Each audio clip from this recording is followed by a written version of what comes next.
시사인의 김은지입니다. 제가 컨디션이 몸살이 나가지고 목도 잠기고 잘해주세요 오늘. 네.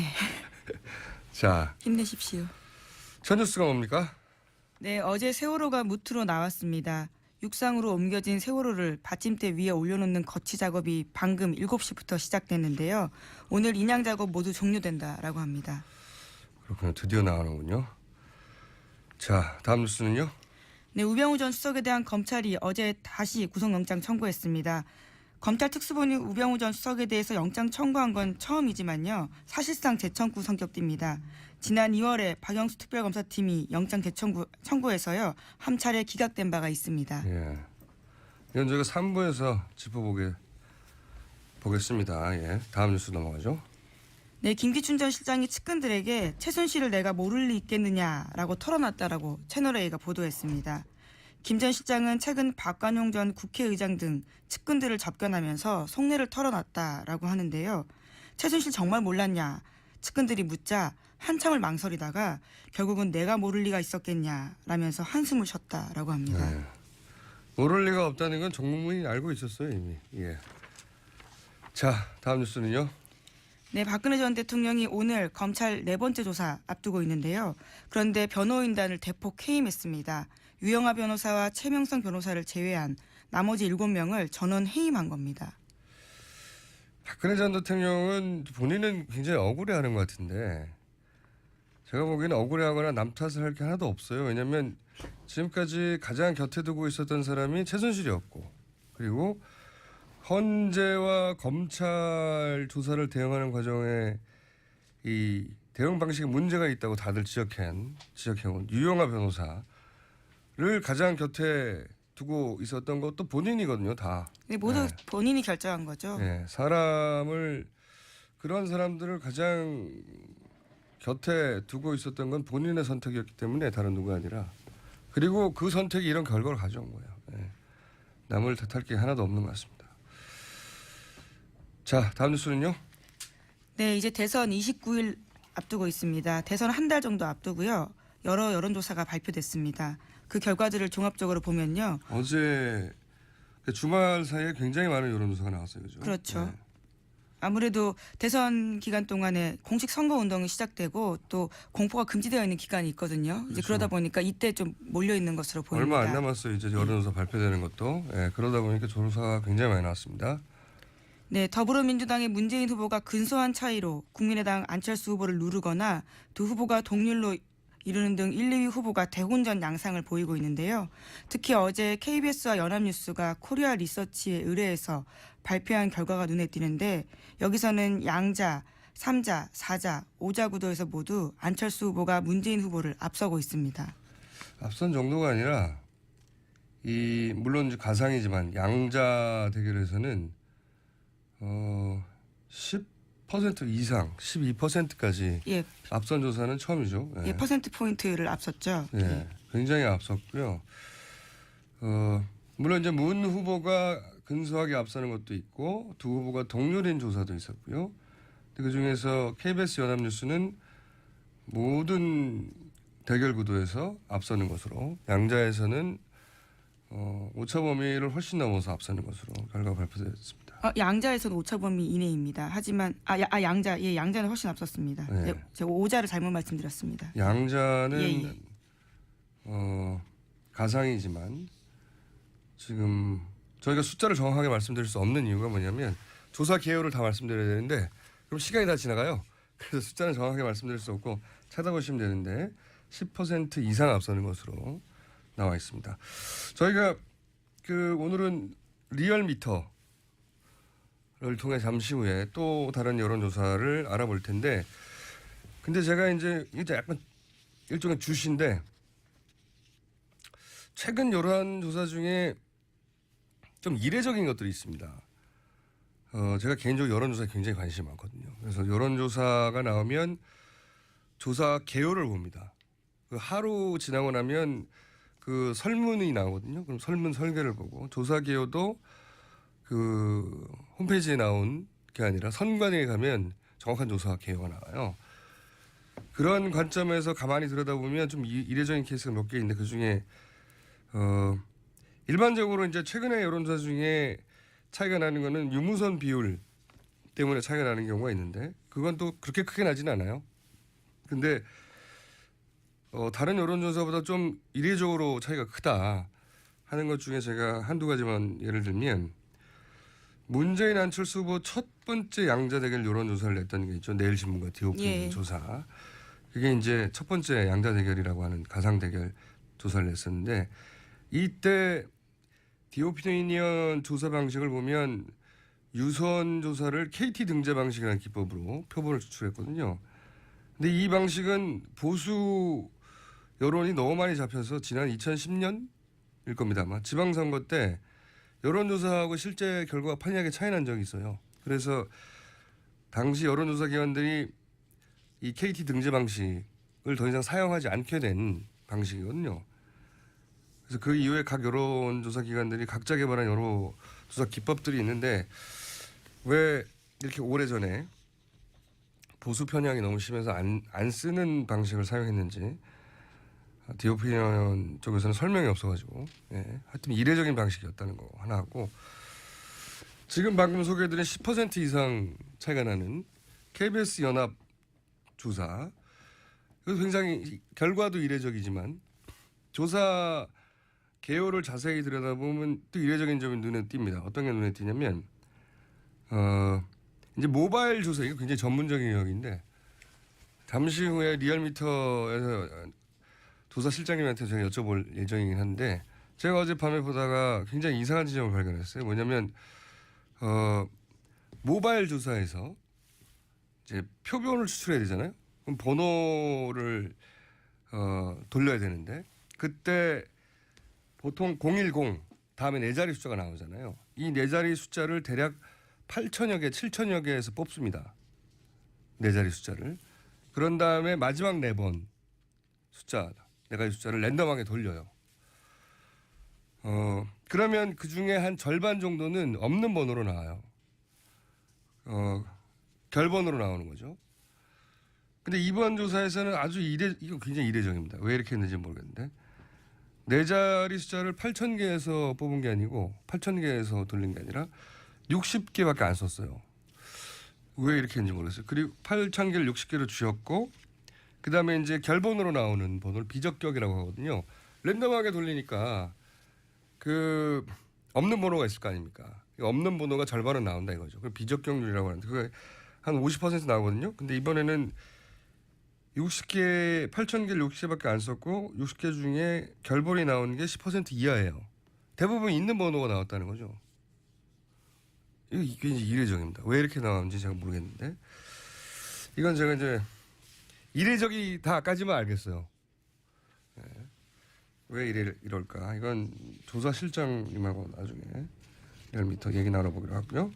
자, 다음 뉴스는요. 네, 여론조사 관련해서 하나 더 말씀드리면요. 조선일보 칸탑 퍼블릭 조사도 어제 나왔습니다. 여기서 보면 2012년 박근혜 전 후보를 투표한 사람들의 절반 가까이가 이번에는 안철수 후보를 지지한다라고 나왔는데요. 또 당시에 문재인 후보를 투표했다라고 응답한 사람들의 절반 이상은 또 문재인 후보를 지지한다라는 결과가 나옵니다.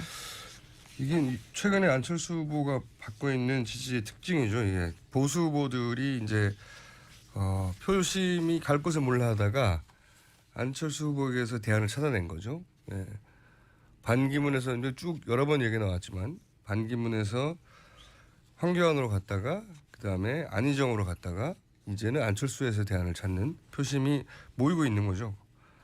네, 추세 자체는 올라가는 게 분명한 것 같습니다. 네. 여론조사 전반적으로요. 그렇게 모이고 있는 것이고요. 그게 지금 안철수 후보 상승의 특징인 거죠. 자, 다음 뉴스는요. 네, 관련해서 조갑재 씨가 어제 지난 7일에 유튜브에 공개됐던 이야기가 굉장히 화제가 되고 있습니다. 안철수 국민의당 후보를 긍정적으로 평가하면서 안철수 중도 정권이 탄생한다면 보수 세력에는 패배가 아니고 반쪽 정도의 선방, 성공은 된다 이렇게 이야기를 한 거죠. 그래서 이제 특이한 현상이죠. 예, 극우로 이제 분류되기도 하는 박근혜 대통령 탄핵 잘못됐다고 주장하는 분이 안철수 후보를 사실상 지지 선언하는 건지 안철수 후보에게 도움이 되는지는 모르겠어요. 부담스러울 것 좀 같습니다. 부담스러울 것 같긴 해요. 예, 태극기 집회까지 나갔던 사람이기 때문에요. 예, 왜냐하면은 안철수 후보는 또 호남의 지지도 받아야 되거든요. 이제 딜레마가 있어요. 이 부분에서는. 자, 다음 뉴스는요. 자유한국당 홍준표 후보가 어제 자정 직전에 그러니까 3분 남겨두고요. 경남도지사직에서 사퇴했습니다. 그 때문에 경남도지사 보궐선거는 치러지지 않게 돼서요. 꼼수 사퇴했다 이런 비판이 거세지고 있습니다. 예, 이건 뭐 변명의 여지가 없죠. 예, 근데 결국은 그렇게 했네요. 고집은 하여튼 대단합니다. 예. 자, 다음 뉴스는요. 네, 지난 8일 조원진 의원이 자유한국당을 탈당한다 이렇게 밝혔습니다. 조 의원은 그날 친박 집회에 참석해서요. 자신이 탈당하겠다라는 의사를 밝혔고요. 박사모를 비롯한 친박 단체들이 최근에 창당한 새누리당에 합류해서 대선 출마할 가능성이 큰 것으로 보입니다. 이게 참 특이한 뉴스인데요.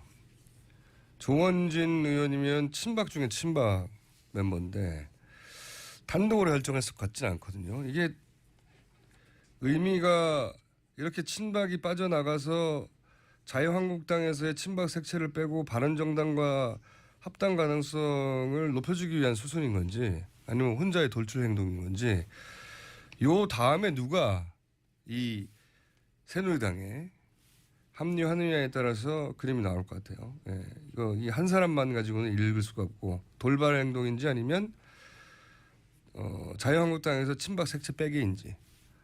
만약에 친박 색채 빼기로 결정이 된다. 결론이 난다. 몇 사람 더 가서. 그럼 바른정당과 합당 가능성도 있다고 봐야 되겠죠. 예. 자, 오늘은 여기까지 해야 될 것 같습니다. 왜냐하면 저희가 리얼미터 여론조사를 예. 그리고 제가 앞서 언급했던 여론조사는요. KBS가 지난 8일부터 이틀간 코리아 리서치 센터에 의뢰해서 전국 유권자 2,011명을 대상으로 했습니다. 유무선 RDD 방식으로 실시한 여론조사고요. 표본 오차는 95%, 신뢰 수준의 표준 오차 플러스 마이너스 2.2%입니다. 자세한 내용은 중앙선관위 여론조사 심의위에 가서 확인하실 수 있습니다. 숫자를 말 안 해도 개요를 말해야 되는군요. 예. 저희는 숫자를 말 안 하면 개요를 말하지 않아도 되는 줄 알았더니 그러면 숫자를 다 말할 걸 그랬어요. 자, 여기까지 하겠습니다. 지금까지 예, 시사인 김은지였습니다. 감사합니다. 네, 감사합니다. 저희가 이제 앞으로 매주 월요일 이 시간에 주요 여론조사 흐름을 짚어보려고 하는데 리얼미터 권순정 조사 분석실장을 나오셨습니다. 안녕하세요. 안녕하십니까? 네, 여론조사가 너무 많이 발표돼요. 네, 너무 많이 발표돼가지고 네, 저도 혼란스럽습니다. 굉장히 혼란스러운데 뭐 문 후보가 약간 이기는 거 그리고 뭐 완전 동률 그다음에 안철수 후보가 굉장히 이기는 지난 주말의 여론조사 결과는 그렇게 3등분 돼서 나왔다고 볼 수 있는데 자 리얼미터 조사는 어떻습니까?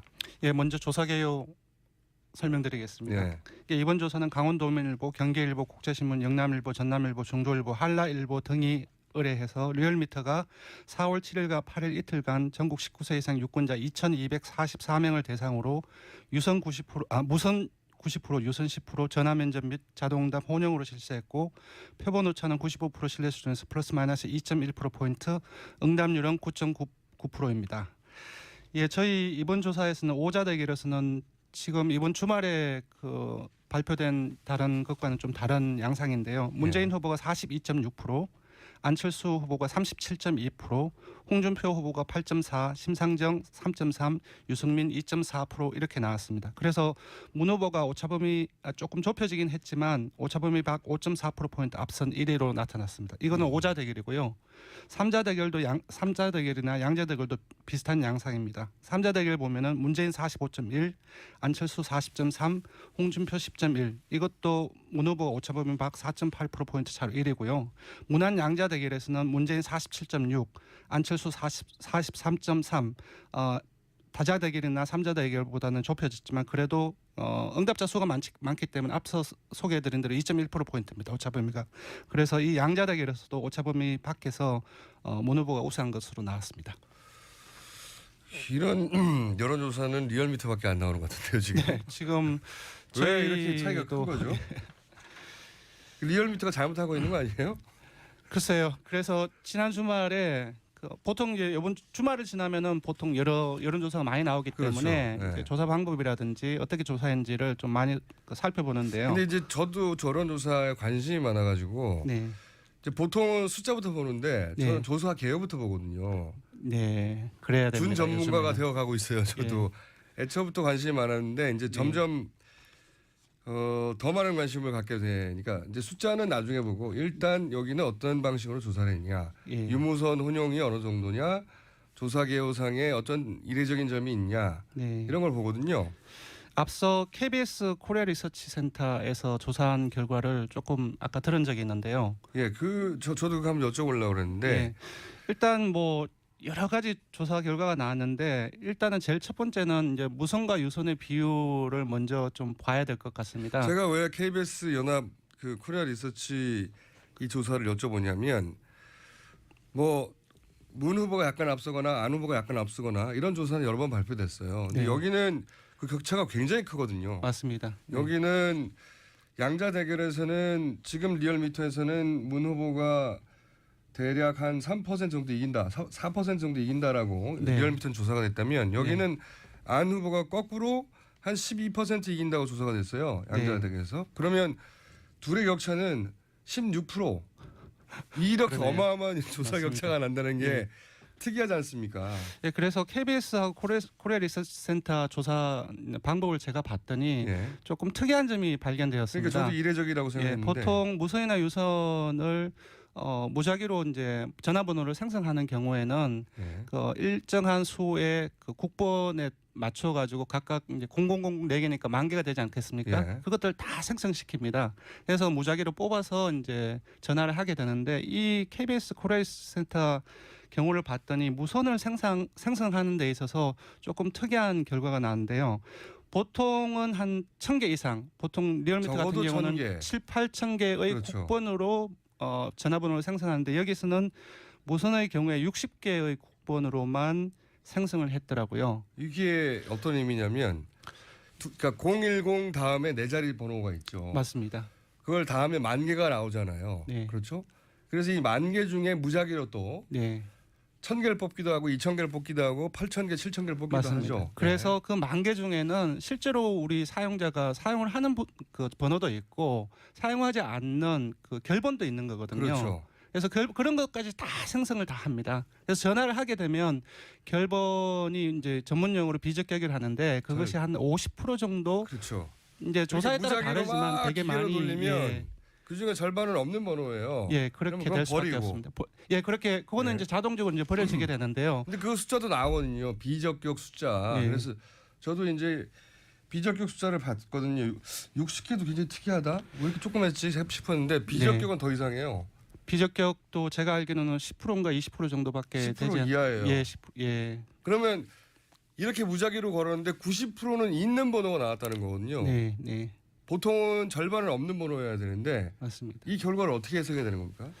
그래서 일단은 여론조사의 기본은 모든 유권자가 골고루 전화를 받을 수 있게 전화번호를 생성을 해야 되는데 그렇기 때문에 리얼미터 같은 경우는 7, 8,000개의 국번을 사용하는데 여기서 60개 상당히 많이 차이가 되죠. 게다가 그래서- KBS가 코리아 리서치가 원래 8,000개 사용했던 것이에요. 맞습니다. 이전 3월 조사에서는 그 정도의 숫자를 사용을 했는데 이번에만 왜 60개로만 추출을 해서 사용을 이건 했습니다. 질문을 드려봐야 될 것 같아요. 네. 이 여론조사 기간에 왜 60개고 네. 왜 비적격이 이렇게 낮게 네. 대부분 있는 번호로 나왔냐. 네, 네.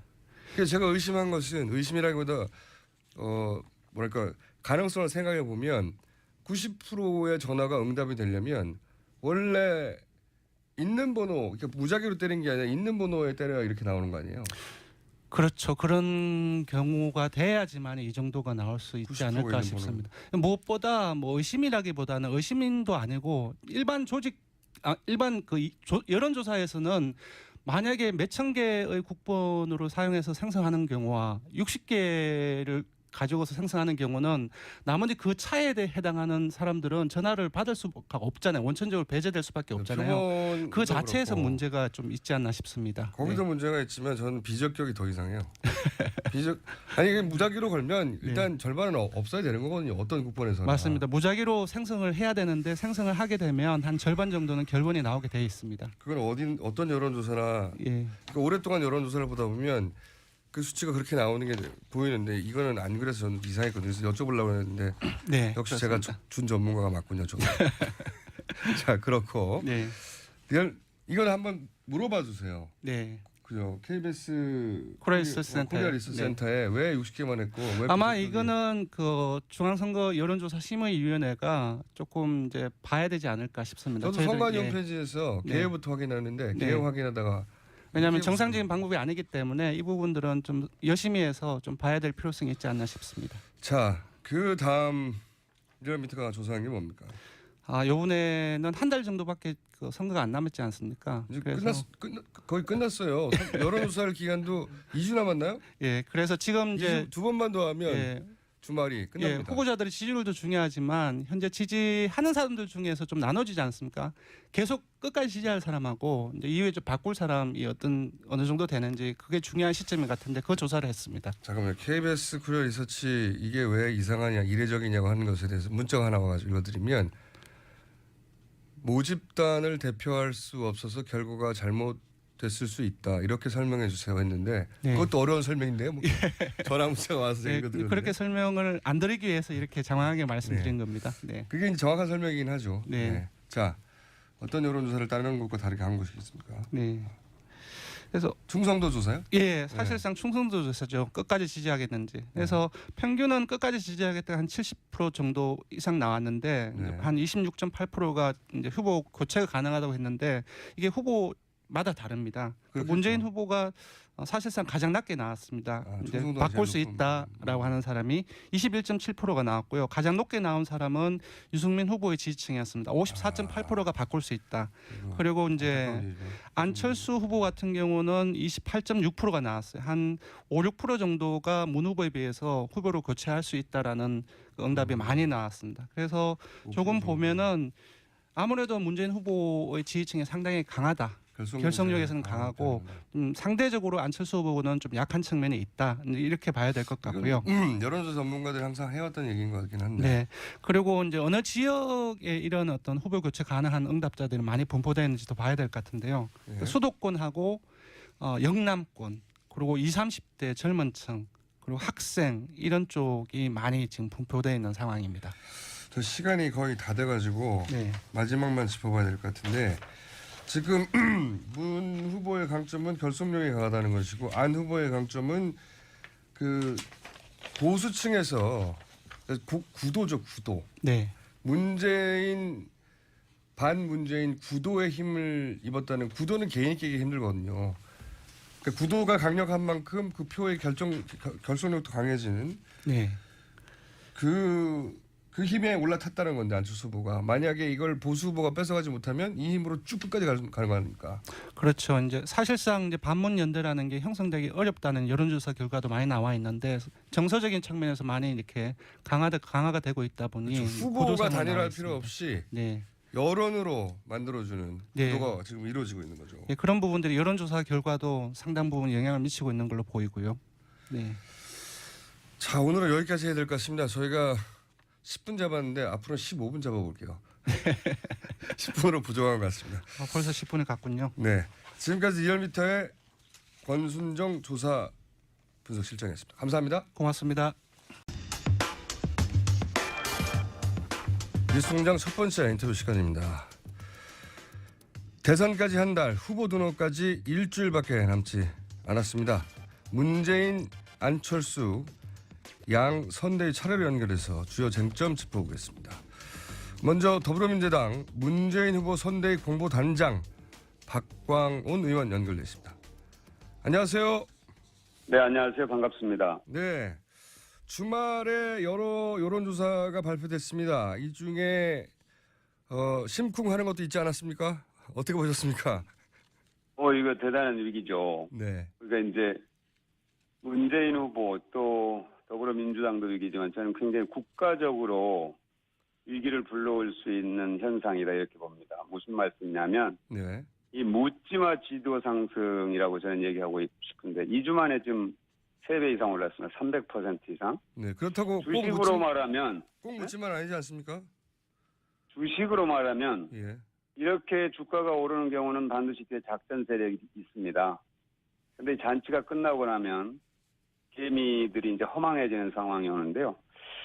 꼭 이제 묻지마가 아닐 수 있다고 말씀하시는데 거기 동의합니다. 그러면 네. 조금 더 제가 말씀을 드리면 네. 이건 아리송 구도다. 아리송이요? 네, 아리송 구도. 이게 무슨 얘기냐면 정권 교체냐 정권 연장이냐 할 때는 굉장히 간명했습니다. 예. 구도가. 예. 근데 이제 안철수 후보도 정권 교체다 이렇게라니까 많은 사람들이 그러니까 정권을 바꿔야 돼. 그리고 광장에 나갔던 많은 분들이 시대를 바꿔야 돼. 했던 분들이 안철수에도 이거 정권 교체 되는 거 아니야? 네. 이렇게 생각하는 분이 계시고 예. 또 한쪽은 탄핵에 반대했던 사람들은 야 안철수 후보가 되면 우리 박근혜 대통령 복권되는 거 아니야? 이게 양쪽의 생각이 서로 섞여 있는 겁니다. 지금 그 지지도 속에. 그래서 제가 아리송 구도라고 말씀드리는데요. 이 상황이 조금 정리가 되면은 더 분명하게 안철수 후보가 이제 나는 누구랑 함께 하겠다는 걸 밝혀야 될 겁니다. 그래야 그게 저는 국민들에게 옳은 판단, 바른 판단을 할 수 있는 바른 자세다. 이렇게 생각을 합니다. 그러니까 나는 더불어민주당과 함께 하겠다. 나는 자유한국당과 함께 하겠다. 이걸 밝혀줘야 그래야 국민들이 제대로 선택을 할 수 있을 것 아니겠습니까? 지금 굉장히 애매한 그런 어떤 모습을 보이고 있어서 국민들의 바른 선택을 제약하고 있다. 그래서 나타나는 현상이다 이렇게 보는 겁니다. 근데 이제 진보 보수 양측의 지지를 모두 받는 후보다. 네네. 이렇게 안 후보 측에서는 말할 수 있는데요. 진보 보수라고 하기보다는 예. 제가 조금 전에 말씀드린 것처럼 분명하게 안철수 후보를 지지하는 분들도 계십니다. 처음부터. 예, 예. 그러니까 2주 전에 10% 미만이었죠. 예. 그래서 반기문 총장, 황교안 총리 쭉 이렇게 옮겨 다니다가 이제 안철수 후보 쪽에 이렇게 와서 지금 정착을 할지 어쩔지는 더 두고 봐야겠습니다. 지금 그 속에는 탄핵에 반대했던 분들 그리고 시대를 바꿔서는 안 된다. 이대로 가자 하는 사람들이 분명히 섞여 있다는 겁니다. 무슨 말씀이냐면 문재인 후보가 적폐를 청산하자고 하니까 예. 많은 분들에게 적폐 청산 얘기 그만 좀 해라 이제 듣기 거북하다 예. 이런 얘기 하는 분들이 많아요. 근데 문재인 후보는 그건 나를 속이는 거다. 적폐 청산은 뭐냐면 제1의 적폐는 지금 우리나라에서 양극화입니다. 제2의 적폐는 민주주의 후퇴입니다. 이것을 바로잡지 않고 어떻게 통합을 하냐 이건데 많은 사람들이 적폐 청산 그러니까 무슨 사람들에게 보복을 하고 세력을 뭐 처단하고 이렇게 계속 공포심을 조장하는 거예요. 한쪽에서. 일부는 무슨 문재인 공포, 문재인 포비아 이런 얘기를 만들어내고 있잖아요. 그런 데서 오는 약간의 부정확하게 전달돼서 이해를 제대로 하지 못해서 생기는 현상과 함께 그 아까 박근혜 최순실 국정농단 부역 세력이 분명히 섞여 있다는 겁니다. 그게 보수 진보 이렇게 얘기하면 그것은 또 하나의 속임수가 될 수 있습니다. 그러면 안철수의 집권은 정권 교체 제대로 된 정권 교체가 아니다. 이것이 민주당의 프레임입니까? 그렇죠. 지금 이런 상황이라면 지금 어떤 현상이 벌어졌습니까? 극우 인사가 자 안철수를 차악으로 찍자, 홍준표 찍지 말자 이렇게 지금 주장을 하고 선동을 하고 있잖아요. 극우 사이트에서도 그런 일이 벌어지고 저는 순수하게 안철수 후보가 대통령이 되면 좋겠다고 생각하는 본래 지지자들을 말하는 게 아닙니다. 그분들이 함께 하려면은 우리는 집권 후에 더불어민주당과 함께 하겠다 이걸 선언을 해야 된다는 거예요. 그러지 않고 지금처럼 애매하게 가는 것은 그 사람들과 손을 잡는 게 된다는 거죠. 그럼 그게 어떻게 정권 교체가 되겠습니까? 정권 연장이고 얼굴만 바꾸는 거죠. 얼굴 교체죠. 박근혜 대통령에서 안철수 후보로 얼굴 바꾸는 겁니다. 이거. 무슨 얘기인지는 알겠는데요. 그런 면도 있지만 또 한편으로 그 민주당에서 안희정 지사, 이재명 시장 그리고 최성 시장까지 해서 경선 과정에서 이분들의 지지자들을 끌어안지 못한 것도 큰 요인 아닙니까? 그거는 저희들이 반성할 부분은 반성을 해야 되겠죠. 네.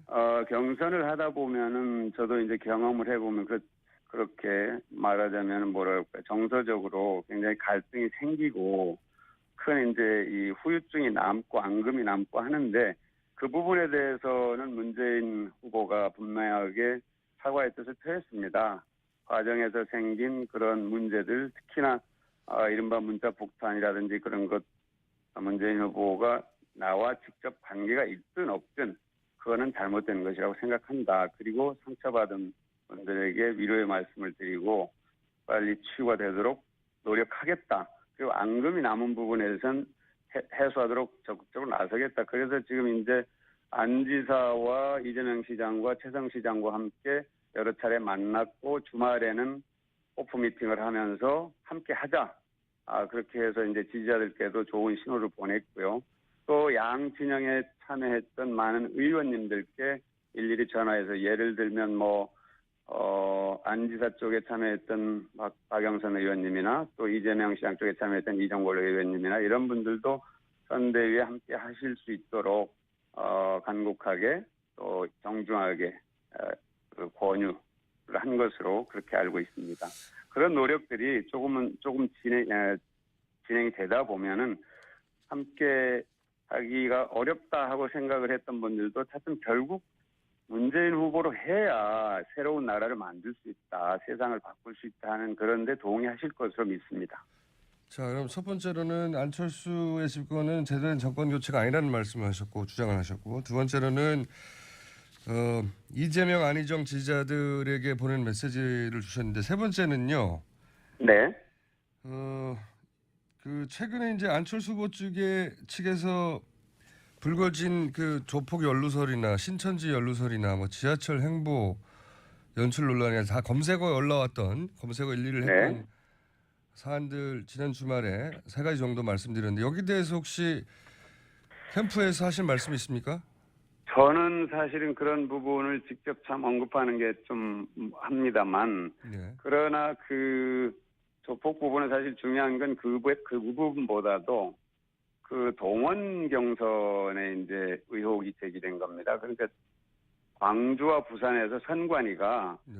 명백하게 차량을 이용해서 경선에 참여한 인사들을 실어 날랐다 하는 그런 혐의로 당직자들을 지금 검찰에 고발을 했습니다. 그건 명백한 사실이어서. 예. 그런데 알려지기로는 그 시당의 당직자가 관여되어 있는 것으로 고발이 됐기 때문에 예. 그렇다면 이건 상당히 조직적으로 이루어진 것 아니냐. 네. 그러면은 그 경선 자체가 법적으로 문제가 생길 수도 있고 또 경선을 아주 아름답게 포장했던 것이 부도덕한 것 아니냐 이런 지적을 받을 수 있을 겁니다. 그리고 이제 종교 문제는 그건 조직을 확대하기 위해서 어떤 종교와 이렇게 손을 잡는다는 것은 뭡니까 정치와 종교의 분리라는 면에서 그거는 명백하게 문제가 있는 것이고요. 그 부분은 아마 냉철하게 국민의 당 차원에서 분명하게 확인해서 조치를 할 필요가 있다 이렇게 생각을 합니다. 또 이제 일부 지하철이라든지 그런 거는 사실 보여주기거든요. 저희들이 보여주기 때문에 이 꼴이 된 겁니다. 박근혜 대통령 생각해 보십시오. 5년 전에 뭘 그렇게 보여주기 시장에 가는 거라든지 여러 가지들 이런 것들 이미지 정치 때문에 내실 그 양반이 얼마나 그 후보가 나라를 잘 경영할 것인가 따져보지 못하고 겉모습만 보고 선택을 했다가 지금 이런 사태를 맞았는데 저는 이번에는 국민들께서 매우 냉철하게 그걸 보실 거라고 합니다. 누가 가장 일을 잘할 것인가 문재인이 과연 더 잘할 것인가 안철수가 잘할 것인가 이걸 보지 않겠습니까? 그런 면에서 저는 문재인 후보가 정직성이나 일관성이나 신뢰성이나 또 도덕성이나 다들 사람 좋다고 얘기합니다. 그리고 국정 운영 경험이 있습니다. 청와대에서 5년 동안. 실패한 것도 있고 성공한 것도 있고. 실패도 저는 중요한 자산이 소중한 자산이 될 수 있다고 생각합니다. 그리고 또 하나는 흑수저 중에 흑수저 피난민 아들로 태어났습니다. 서민의 삶을 누구보다도 가장 잘합니다. 손에 물을 묻히고 산 사람입니다. 그런 점에서 또 국민성장이라는 성장 담론을 들고 나왔습니다. 그리고 안보를 누구보다도 잘할 수 있습니다. 이런 것들을 얘기를 해야지 보여주기식의 어떤 이미지를 만들려는 그런 정치는 이제 국민들로부터 그렇게 환영받지 못할 거라고 생각합니다. 알겠습니다. 의원님 오늘은 간단하게 들어보는 시간이라 여기까지 하겠습니다. 네네, 고맙습니다. 네, 오늘 말씀 감사합니다. 네네. 지금까지 더불어민주당 문재인 후보 선대위의 공모단장 박광원 의원이었습니다. 이어서 국민의당 입장 들어보겠습니다. 국민의당 안철수 후보 선대위의 미래기획본부장 이용주 의원 전화 연결돼 있습니다. 안녕하세요, 의원님. 예, 안녕하십니까. 국민의당 이용주 의원입니다. 목소리가 딱딱기에 꽂혀요, 의원님은. 예. 그렇습니까? 예. 부드럽게 하겠습니다.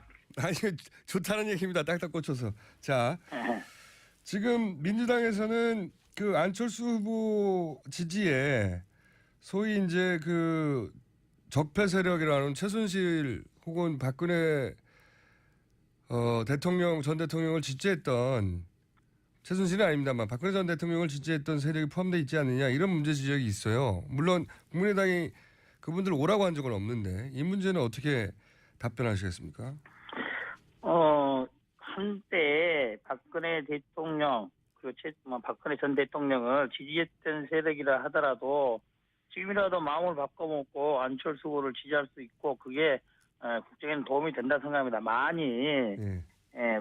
박근혜 전 대통령을 지지했던 세력이 예. 마음을 바꿔서 문재인 후보를 지지한다고 하면은 예. 그거는 뭐 적폐 세력이 아니겠습니까? 그러면은 문재인 더불어민주당 쪽에서는 그런 사람이 지지한다고 하면 그 지지를 안 받을 생각이 있습니까? 이렇게 물어보고 있습니다. 받겠죠. 거기서도 아쉬우니까. 이건 어떻게 생각하십니까? 근데 이제 거기까지는 저도 충분히 납득이 가는 답변이신데 이제 박근혜 대통령을 사면해야 한다고 믿는 쪽이 안철수 후보를 더 많이 지지하고 박근혜 후보를 사면하면 안 된다고 믿는 쪽이 문재인 후보를 더 많이 지지하는 것. 이제 여기서는 단순히 마음을 바꾼 게 아니라 마음을 바꾸지 않은 채 안철수 후보를 지지하는 거 아니냐 이런 지적이 있을 수 있거든요. 개인적인 네. 정치적 상황에 따라서 정치에 대한 지지 여부가 갈릴 수는 있다고 봅니다. 하지만 그것이 안철수의 정치에서 그런 지지를 받았다고 해서 네. 안철수 후보가 박근혜 전 대통령을 사면한다고 말한 적도 없고 말할 생각도 없고 앞으로 국민이 원하는 그런 일 없다고 명백히 말했습니다. 그래서 그 부분은 문제가 되지 않을 것이다 이렇게 생각하고 있습니다. 알겠습니다. 근데 이 지점은 제가 여쭤본 이유는 아마도 다른 후보들이 이 지점을 많이 공략하지 않을까 싶어 여쭤본 거고요. 자, 또 하나는 어제가 아니죠. 지난주에 아마 박지원 대표와 홍준표 후보 사이에 설전 사이에 나온 이야기인데 박지원 대표가 홍준표 찍으면 문재인 된다라는 워딩에 홍준표 후보가 안철수 찍으면 박지원 상황된다 이런 식으로 대받아쳤어요. 이 안철수 찍으면 박지원 상황된다는 지적에 대해서는 뭐라고 답변하시겠습니까? 그 말은 홍준표 쪽에서 하긴 했는데 예. 그 말을 또 열심히 돌리고 유포시킨 쪽은 지금 문재인 쪽에서 열심히 돌리고 있더라고요. 근데 상황이라는 그런 말 자체가 얼마나 그 민주주의와 어긋나는 말이겠습니까? 그 말이 안 되는 것이고요. 상황은 뭐 우스갯소리를 한다면 대통령 된 다음에 상황되는 거 아니겠습니까? 박지원 대통령 된 적이 없습니다. 만약에 그런 논리대로 한다면은 더불어민주당의 노무현 대통령, 김대중 대통령을 개성한다고 해서 만약에 문재인이 대통령 된다고 해서 권양숙 여사, 이호 여사가 왕으로서 수렴 천정한다 이런 성립이 되겠습니까? 이것은 말도 안 되는 상식에 어긋나는 것이라고 봅니다. 뭐 이거는 억울하실 수도 있는데 홍준표 찍으면 문재인 된다는 공격은 먼저 하셨으니까요. 대받아치는 그런 취지는 이거죠. PK에서 왜 안철수의 지지율이 올라가냐라는 답인 거죠.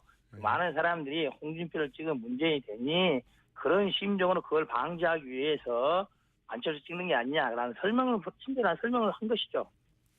설명이라기보다는 홍준표 찍으면 문재인 되니까 안철수를 오라고 하는 유도 아니겠어요? 설명이 아니라. 그런 말도 좀 그런 생각도 좀 있다고 봐야죠. 그런 생각이 더 많겠죠. 이건 뭐 잠깐 설명을 굳이 안 하셔도 될 것 같고. 예. 자, 지난 주말에 아무래도 안철수 후보의 지지도가 확 올라오다 보니까 뭐 관심 후보가 되니까 당연히 이런 이야기들도 나오는 것 같은데 그전에는 큰 논란이 없다가 이게 우선 뭐 조폭 연루설, 차떼기 논루설, 그리고 뭐 특정 종교 세력 이야기, 뭐 지하철 이야기 이런 거 좀 해명 좀 해주십시오. 쭉. 뭐부터 할까요? 조폭 논란부터 하겠습니다. 예. 예, 그 자체에 대해서 안철수 후보도 논란 자체를 뭐 해명 자체 안 했죠. 예. 이유가 뭐냐? 어느 대한민국 어느 누구가 안철수 후보와 조폭과 관련이 있다 생각하겠습니까? 사실관계 자체가 맞지 않다. 예. 그리고 한 장의 사진에 있어서 특정인이 예전에 조폭 활동했던 과거가 있었다는 것 아니겠습니까? 예. 통상적으로 정치인들은 누구와 사진 찍어달라면 다 사진 찍어줍니다. 그렇죠. 저도 그랬던 것이고 그 사진 한 장을 가지고 조폭 난동을 연결시킨다는 것은 네거티브도 좀 사실관계에 근거해야 된다 이렇게 생각합니다. 예. 또 하나 특정 종교 경관설도 마찬가지입니다. 그 특정 종교라는 게 5년 전에 또 뭐 박근혜 대통령과 관련이 있다 뭐 이런 식으로 또 한번 또 돌았어요. 예. 요즘 뭐 입당 원서에는 뭐 조폭 경력이라든지 이 특정 종교 경력을 써놓는 항목이 있지는 않습니다. 그리고 제가 개인적으로 알고 있는 그 해당 특정 종교 사람들한테 물어봤어요. 야, 정말 그런 거 있냐? 그리고 설마 혹시 민재인 후보나 민주당 쪽 사람들 와서 사진 찍힌 거 없냐? 그 사진 한번 줘봐라. 이런 말까지 했어요. 예. 그랬더니 그 사람이 정말 참 난감하다. 이런 식으로 말을 하더라고요. 어떤 취지겠습니까? 그런 사실이 있다는 거 아니겠습니까? 그래서 어떤 후보가 특정 종교와 관련이 있다 없다는 것은 그것도 명확한 근거를 가지고 말해야 되는 것이 근거 없는 네거티브가 통하겠습니까? 또 하나 있었던 게 뭐 지하철 4월 5일 날 예. 첫 출근할 지하철로 나갈 때 우연히 옆에 앉아있던 학생이 어. 책을 줬는데 나중에 알고 봤더니 우연이 아니라 그 학생이 전날 밤에 내일 안철수 후보를 만날 것 같다라는 예언을 해서 이게 연출된 거구나 뭐 이런 거죠. 예. 그래요. 그 부분에 대해서도 그 최근에 이제 그게 이틀 3일 전에 오늘 이제 이 얘기가 됐지 않습니까? 예. 예. 그런데 명확한 사실관계는 4월 5일 날 출근한 이후에 안철수 후보가 기자 간담회에 대해서 아침 11시쯤에 예. 당시 그 자리에서 이미 공개적으로 기자들에게 그날 탔던 그 학생이 그 전날 그 페북에 그런 글을 썼고 그런 뭐 알고 찾아왔더라라는 말을 기자들한테 이미 문제가 되기 전에 이미 공개됐어요. 예. 그러면 아시겠지만 그 학생은 자신이 내일 안철수 후보를 알고 있었습니다. 만날지도 모른다는 걸 알고 있었다고요? 그렇습니다. 예. 그건 좀 이상한데요. 그 부분은 이제 저희 서로 확인을 했었어요. 어떻게 그게 가능했던 건지 확인을 했더니 예. 안철수 후보가 보통 이제 차로 좀 하지 않습니까? 근데 그날은 이제 특별하게 후보 수락되고 그 다음 틈날에 해서 지하철을 타고 가겠다고 일정을 만들었습니다. 이벤트를 만든 거죠. 근데 며칠 날 몇 시에 몇 시에 몇 호선 객차가 집 앞에 어디? 있는 거니까 집 앞에 있는 거니까 거기서 타고 가는 겁니다. 예. 그래서 객차가 그래서- 어디고 이건 너무 우연인데요. 그래서 그 뒤에 예. 확인할 때 학생이 기다려서 올 예. 때까지 기다려 탔다. 라고까지는 확인이 됐어요. 그래서 그 부분을 그냥 간단하게 연출하고 최근에- 하는 게 더 이해가 바를 것 같은데. 전혀 그렇지 않습니다. 그 알겠습니다. 부분을 문제가 예. 되기 전에 이미 당일날 기자들한테 말을 했었어요. 그 당시에는 아무도 문제가 안 됐던 게 2, 3일 지나니까 또 문제가 되고 있더라고요. 아니 그 전날 저도 이건 큰 일은 아니라고 생각하는데요. 큰 일은 아니라고 생각하는데 그 전날 만날지도 모른다는 그 예언을 올리는 바람에 그렇게 보이는 거죠. 예. 그건 알겠고요. 이건 저도 큰 일은 예. 서로 뭐 얘기를 맞췄다 해도 큰 일은 아니라고 생각합니다. 근데 예. 이 조폭 문제는 한 가지만 제가 여쭤볼게요. 저는 예. 이게 확인이 안 돼서 그런 건데 우연히 사진을 찍었는데 그게 하필이면 조폭이었던 적이 있던 사람이다. 이건 저도 문제가 아니라고 생각합니다. 근데 이제 광주 경선에 렌트카로 인원이 동원됐던 것까지는 맞지 않습니까? 그죠? 선관위 고발. 예, 그렇습니다.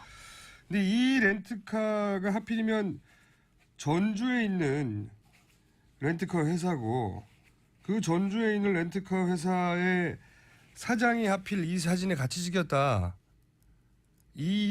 이거는 사실이 아닙니까? 그거는 뭐 사실관계는 제가 확인이 안 됐지 그것까지 뭐 답을 하기 어려운 상태고요. 그것만 확인해 주시면 좋을 것 같은데 아직 확인이 안 그건 됐어요. 제가 다음 기회에 확인해서 한번 알려드리겠습니다. 근데 그렇다 하더라도 예. 이 부분을 안철수 대통령 후보하고 연관시키려면은 그 업종하고 안철수 후보가 관련이 있다든지 아니면 안철수 후보가 그 업주랑 해서 그 자리에 참석시켜서 그 정도가 뭐 연결이 돼야 되는 거 아니겠습니까? 그렇죠. 예. 일단 그럼 이 부분만 확인해서 다음에 한번 전화 연결하겠습니다. 여기까지 하겠습니다. 예, 오늘은. 그렇게 하겠습니다. 예. 네, 지금까지 국민의당 안철수 후보 선대위 미래기획본부장 이용주 의원이었습니다.